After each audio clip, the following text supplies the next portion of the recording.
My fiancé left a note. My parents think you're worthless. I'm taking a break. I replied, understood. Then I pulled my share from our wedding fund, made sure her break was permanent and pricey. Hey everyone! Before we jump into today's video, I need your help. We've noticed the channel is losing some traction, and subscribing is one of the best ways you can support us. It's quick, free, and it helps us keep bringing you awesome content. Your support means the world. Let's keep this channel growing together. Thanks so much. Now let's start the video. Sup Reddit. My fiancée packed her bags for a break because her family decided I was worthless. Then I found out she'd already canceled the wedding and moved on to someone else. Here's how that backfired. I, 30 male, never thought I'd be one of those guys with a story like this. Growing up in a blue-collar neighborhood in Cleveland, I was raised to believe in honest work, straightforward talk, and keeping your word. My dad spent 35 years at the same manufacturing plant. My mom taught second grade at the local elementary school, and they managed to put me through trade school without taking on debt. My fiancée, 27 female Chloe, came from a different world entirely. We met at a friend's BBQ 4 years ago. She was there with a coworker who knew the host. I noticed her watching me fix the host's grill that had been acting up. Something sparked between us that day, despite our different backgrounds. Or maybe because of them. She was fascinated by my authenticity, as she called it. I was drawn to her confidence and the way she carried herself. I was engaged to Chloe for just over a year. We'd been together for 4 years total, and honestly, things seemed pretty solid. The wedding was set for next spring, save the dates were already out, and we'd booked this impressive venue that was basically her dream spot. Well, almost everything was solid. There was always this undercurrent with her parents, Edward and Lauren. They're old money, the kind of people who summer in the Hamptons and winter in Aspen. I own a successful auto repair shop that I built from the ground up. Good business, decent income, but definitely not part of their tax bracket. From day one, they made it clear I wasn't what they had in mind for their daughter. Not through anything direct, they were too refined for that, but through 1,000 paper cuts of condescension. They were always present, checking in on wedding plans, offering suggestions that felt more like mandates. I could feel their disapproval whenever I was around them, like they thought their daughter was settling for less than she deserved. I'll never forget the dinner at their vacation home when Edward handed me his keys and asked me to take a quick look at his Porsche, because it was making a funny noise, right in the middle of dinner, like I was the help, not their future son-in-law. Chloe said something about me not wanting to get my hands dirty, but there was no real defense in her tone. Edward basically said it's what I do for a living, and Vanessa, Chloe's older sister, didn't even try to hide her smirk while suggesting they should start paying me to be on call for their car problems. I swallowed my pride and spent 40 minutes in their garage while everyone finished their meal.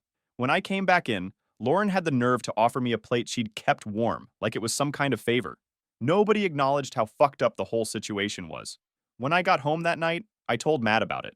Matt's been my best friend since high school, works construction, calls BS when he sees it, and has never once pulled a punch when I need to hear the truth. Dude, they basically called you the help to your face, he said, grabbing another soda from the mini fridge. What's next? Asking you to park their cars when guests arrive? Hunter, my German shepherd, rested his head on my knee like he could sense my frustration. I scratched behind his ears. Chloe says they're just protective? Protective? Bro, they're not protecting her from you. They're protecting their freaking social status. Matt shook his head. I wouldn't put up with that shit for a second. I shrugged. You know how it is. When you love someone, you don't let their family treat them like garbage, Matt countered. And you don't let anyone treat you like garbage either. Chloe always brushed it off when I mentioned these slights. They're just protective, she'd say. They want the best for me. I believed her at first, because that's what you do when you love someone. You trust them. We had this joint account set up specifically for wedding expenses. We each put in $30,000. Mine from years of building my business, hers probably funded by her parents. The total was about $60,000 for the wedding we were planning. Looking back, there were signs I missed. Chloe started having more private calls with her parents, and especially Vanessa. She'd step out of the room, lower her voice. Started questioning things we'd already decided on. But when you're in it, you don't always see what's happening. Vanessa had Chloe's ear from the beginning, the divorced older sister who knew men and was always warning Chloe about settling. She'd send Chloe articles about women who married down and regretted it. She'd introduce Chloe to her rich friends' brothers and cousins, even after we were engaged, always with the same line. Just socializing. Nothing wrong with having options. And Chloe let her. Defended her. "She's just looking out for me," she'd say. Our fights became more frequent. I'd call out her family's condescension, and she'd immediately go on the defensive, saying I was being too sensitive or that I should make more of an effort to fit in. After one particularly heated argument, where I pointed out that Vanessa had referred to my shop as my little garage business at a family dinner, Chloe snapped and said maybe I should be more ambitious, that her father built an empire while I was content just fixing cars. I stared at her, seeing for the first time the contempt beneath the surface. "Those cars pay for half of this wedding, and they paid for that ring on your finger." She apologized later, blamed it on wedding stress. I accepted it because I thought we were working towards something real. The final straw came 2 days before she left. Vanessa had invited herself over to our place, supposedly to discuss wedding details. Chloe had stepped out to pick up some food, leaving me and Vanessa alone. Hunter, who never liked Vanessa by the way, kept his distance, watching her suspiciously from his dog bed in the corner. The moment Chloe was gone, Vanessa told me straight up that Chloe was settling, that she could have anyone better than me, like the surgeon's son of her father's golf buddy who just bought a summer house in the Hamptons. When I told her to leave, she laughed and said she was working on Chloe and that she'd come to her senses eventually. When Chloe got back, I told her immediately. "Your sister just told me she's actively trying to break us up," I said, the moment she walked through the door. "What are you talking about?" "Vanessa, she straight up told me you're settling with me." "What does that mean, Chloe?" Her face flushed. "Oh my God, Justin. You always do this." "Do what? Tell you when your family is being a holes to me?" "I ignored it for long just for the sake of you, but that was really fucked up." "No, you always twist everything they say. She was probably joking. Come on, don't take it personally." "Joking? Are you fucking serious?" "Well, maybe if you weren't so goddamn insecure about—" "Chloe," my voice rose. "Your sister just disrespected me and I'm insecure?" "Yes, insecure," Chloe shouted back. "Because any normal person would laugh it off instead of making it into this huge thing. And here you are defending her again." "I'm not defending anyone. I'm just sick of every family dinner, every conversation ending with you complaining. Because they treat me like shit. Do you even see the problem here? Listen, you're gonna either talk sense to them or some things will change. They're just responding to your attitude. You're complaining about Vanessa. Well, at least she doesn't make me feel like I have to choose between my family and my fiancé," she shot back, tears in her eyes. That was the last fight before things imploded. She slept on the couch that night while Hunter slept in my bedroom. Yeah, best night of his life. I knew something was wrong when I came home from work on a Tuesday. The apartment felt different, empty somehow. Even before I realized some of her things were missing, Hunter met me at the door instead of his usual spot on the couch, following me around anxiously like he sensed the shift. I found the note on the kitchen counter next to her engagement ring. 3 paragraphs that boiled down to 5 words that hit like a physical blow. "My family thinks you're worthless." The full message was longer, couched in softer language about taking a break and reevaluating our compatibility and different life expectations. But those 5 words, the only ones that really mattered, burned through everything else. "My parents are concerned about our future together," she wrote. "They don't think you can provide the lifestyle I deserve. I need time to think about what I really want. I'll be staying with them for a while." She didn't even have the guts to say it to my face. 4 years, and I get a fucking note. I sat at the kitchen table for hours, her ring catching the light when I moved. That 3-carat diamond that had stretched my budget to the breaking point 2 years ago, long before I even started saving for the wedding fund. The ring that made her eyes light up when I proposed. Not good enough, not established enough, worthless. After 4 years together, after she had pushed for this big wedding, something about the timing felt off. We had final venue deposits due in just a couple of weeks. I'd poured $30,000 of my savings into our joint wedding account. The practical side of my brain started firing up through the shock and hurt. This wasn't an emotional pause. This was a calculated delay tactic. A nasty little voice in my head whispered, "Check the venue." The next morning, I called the venue coordinator. "Brenda, hi, this is Justin Davies. I wanted to check on some menu details for the spring wedding." There was a pause. Too long. "Oh, Mr. Davies, actually, Chloe called on Monday afternoon. She canceled the booking." Monday. The day before the break note. "Canceled?" I kept my voice light. "Not rescheduled?" "No, full cancellation. Unforeseen circumstances," she said. "The initial $10,000 deposit is non-refundable, of course." Of course? That deposit came from our joint account. I thanked Brenda and hung up. Then I sat at my kitchen table, staring at nothing. The break was theater. The wedding was already dead by her hand. I logged into online banking. Joint account balance, $50,000 remaining. My $30,000 contribution, her $30,000, minus the lost $10,000 deposit. My half of that remaining $50,000 was $25,000. It was my money for a wedding she'd secretly killed.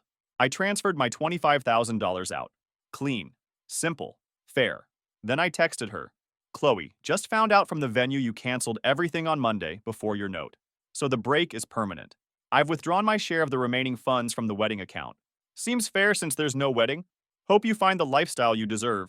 Then I blocked her number, and her parents' numbers, and her sister Vanessa's number too. I called Matt immediately after. Need a drink? Was all I said. 20 minutes later, he was at my door with a six-pack and pizza. Hunter circled us excitedly. He always liked Matt, probably because Matt snuck him pepperoni when he thought I wasn't looking. I laid out the whole situation. The note, the venue, the money. Holy shit, Matt said, letting out a low whistle. So she dumps you with a note after canceling the venue, but before telling you there's no wedding? That's some calculated BS right there. Yeah, well, I'm done being the nice guy in this story. Matt raised his can. About damn time. Cheers to finally growing a spine. Screw you, I laughed for the first time in days. Seriously, though, Matt said, suddenly sincere. You did the right thing. She was trying to play you. Hunter settled between us on the couch, head on my lap, completely content now that his pack was back together, minus one member he probably wouldn't miss. Sometimes understanding is a very expensive lesson for someone else. The silence lasted exactly 6 days. Blocking is merely a suggestion these days. Thursday morning, voicemail from an unknown number. Chloe. Angry. Not sad. Justin, what on earth do you think you're doing? You took money from our wedding account. You can't just do that. Call me immediately. Our wedding. The one she canceled? Delusional. I didn't call. Emails followed. Urgent. Financial error. You've made a huge mistake. We need to talk now. The gist? I'd stolen from her. I was petty and ruining her. The break wasn't a breakup. Sure. She waffled about the venue cancellation being not finalized when I confronted her. But let's be real. Full cancellation is pretty final. She's spinning, Matt said over lunch at the diner near my shop. She thought you'd roll over and wait for her to decide if you're worthy. Now she's scrambling. Hunter was at the shop, probably napping in his bed behind the counter. The guys who worked for me loved him, and customers seemed to trust a garage with a dog. Good judge of character, I always said. Then Lauren, Chloe's mother, got my work email. It was a masterpiece of passive aggression. Justin, Chloe is distraught. While we expressed minor reservations, your actions have been disproportionate and cruel. You have taken funds earmarked for deposits.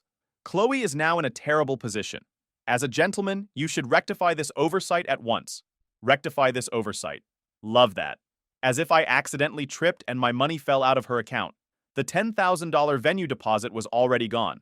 $5,000 mine, $5,000 hers. My withdrawal of $25,000 from the remaining $50,000 left her with her exact $25,000. It's not that hard. My one reply to Lauren CC'd to Chloe. Dear Lauren, Chloe canceled the wedding venue on Monday, October 9th, before informing me she wanted a break. The funds were for that wedding. No wedding, so I reclaimed my portion. Chloe has her full contribution. Any further commitments are her own matter. Closed. Red flag to a bull. Weekend barrage. Missed calls. Frantic emails. Justin, the caterer needs their deposit. The photographer. I paid some vendors from my personal account assuming the joint money was there. You owe me! Her claims about these other vendor payments supposedly made from her personal account gave me pause. If true, the timing would be crucial. Then Vanessa messaged me on LinkedIn. Justin, listen up. You need to fix this now.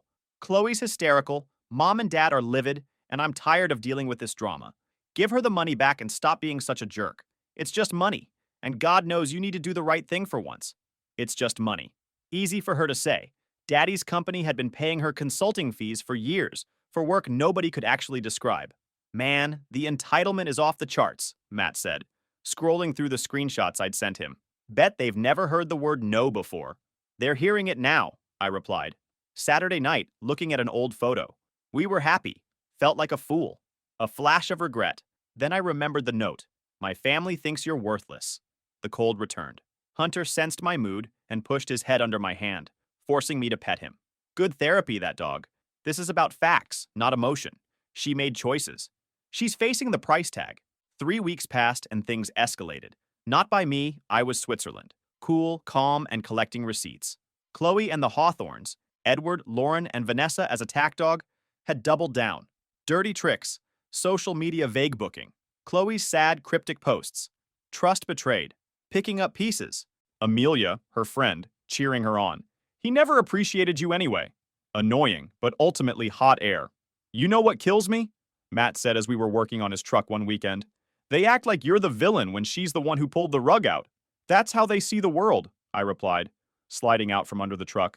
When you're used to privilege, fairness feels like oppression. Look at you getting all philosophical, Matt laughed, handing me a wrench. Next, you'll be starting a podcast, Auto Shop Wisdom with Justin. Hunter was racing around the yard, enjoying the freedom to run. Chloe had always insisted he was too energetic and wanted him crated when she had friends over. He seemed happier these days. Made two of us. Then came the shared items gambit. Chloe emailed a demand list for items from my apartment. Some gifts from her. Fair enough. But then my stuff bought pre-Chloe. Sound system, vintage car parts I collected, tools. We enjoyed them together, but that's not how ownership works. She also demanded kitchen gadgets that were wedding shower gifts sent to my address from my relatives. The audacity. But the financial fog machine was the big one. She claimed she fronted thousands for various wedding things, dress alterations, deposits for smaller vendors, from her personal accounts, with the understanding she'd be reimbursed from the joint wedding fund. As I looked into it, I found she had produced some invoices. The problem? I never agreed to reimburse her for personal wedding attire from the joint fund. Her dress was her dress. My suit was my suit. Those deposits she was claiming? I discovered some were dated after she canceled the main venue. So she canceled the wedding, then continued to spend money on photographers, florists, and other vendors. On what exactly? A phantom wedding?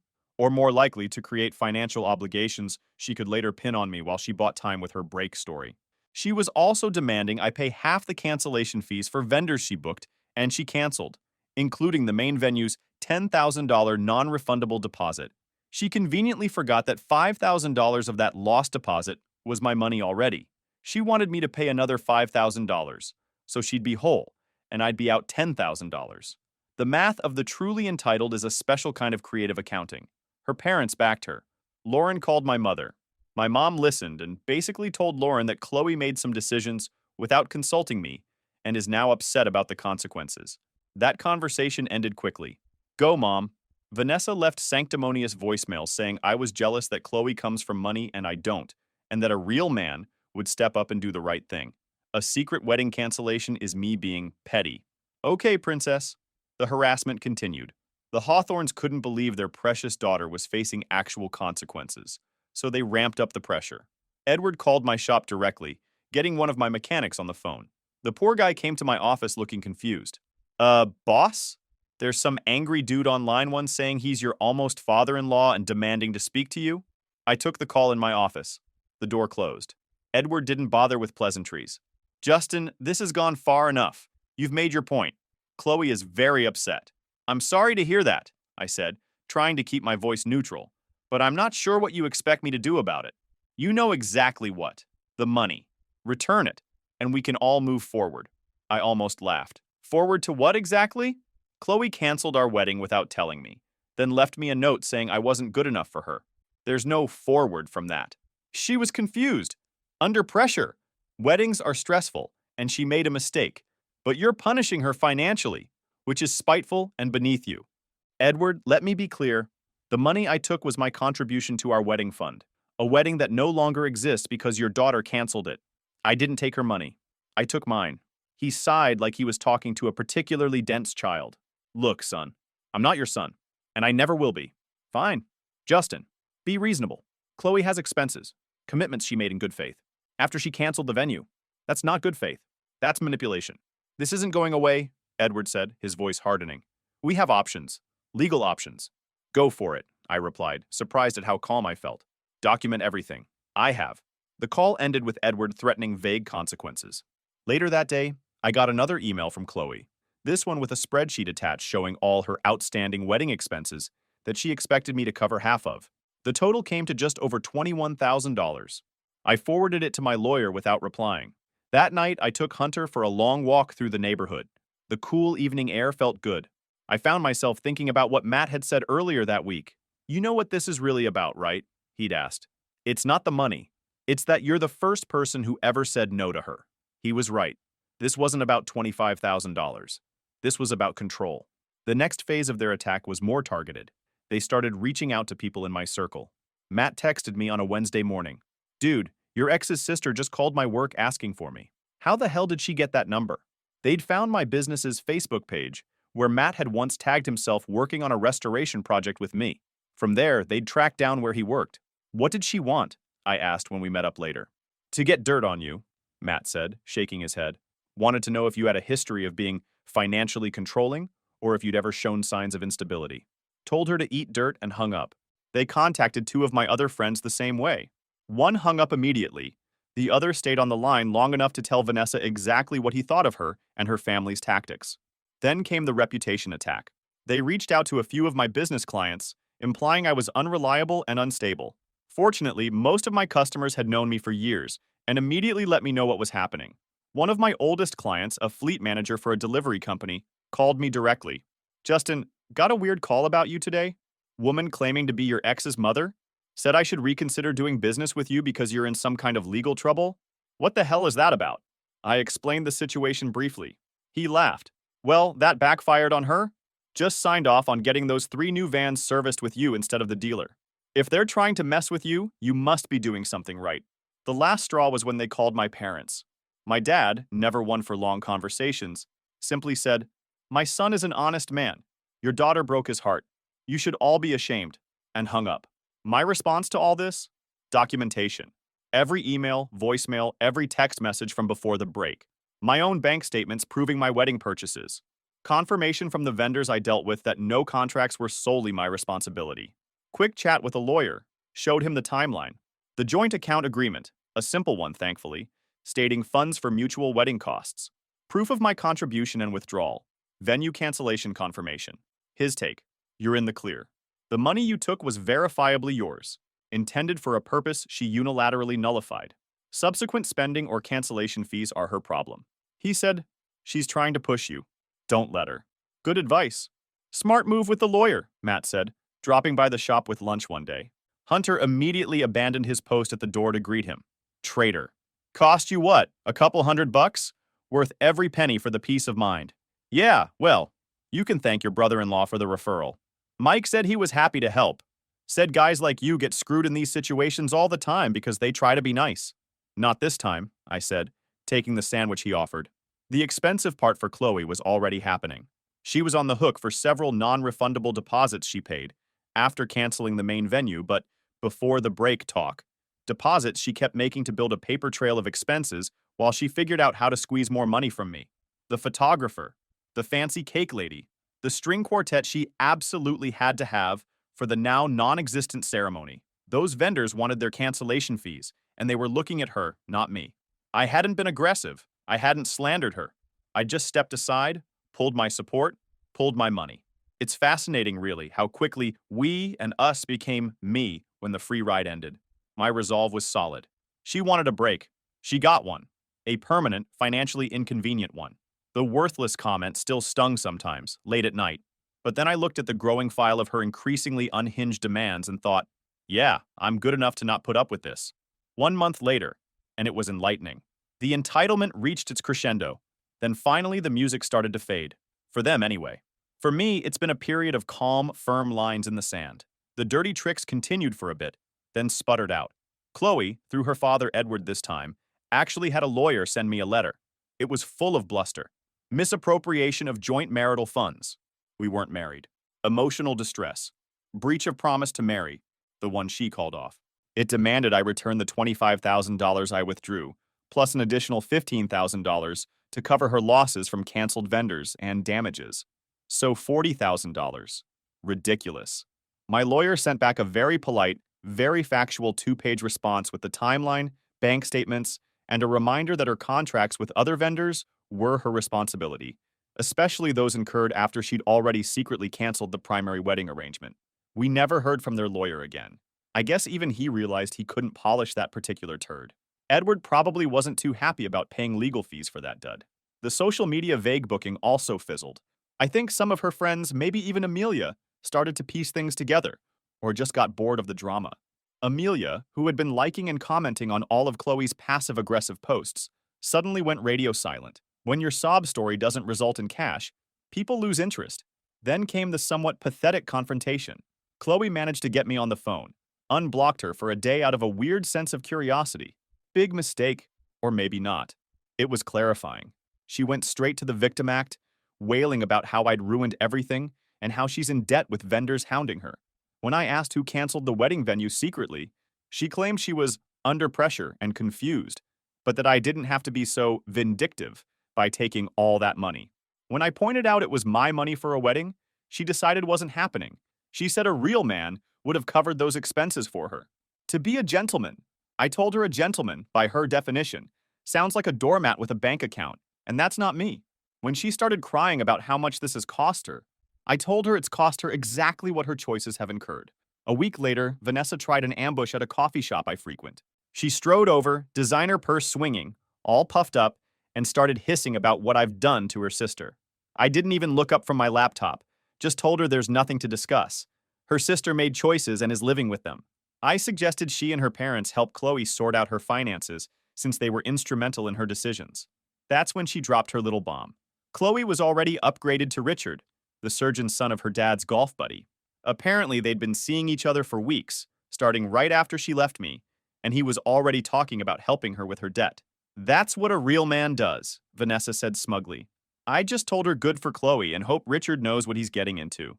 Vanessa went full snob mode, saying Chloe was always too good for some grease monkey, and now she knows it too. I got up and left while she was mid-rant. Let her explode on her own time. From what I've pieced together, Chloe's credit card debt has been piling up. The vendors she ghosted pursued their cancellation fees, as they should.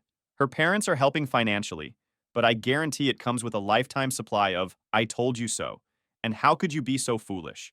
I did get one final unexpected email from Amelia, Chloe's best friend, basically apologizing and saying she only heard Chloe's side and is now seeing things differently.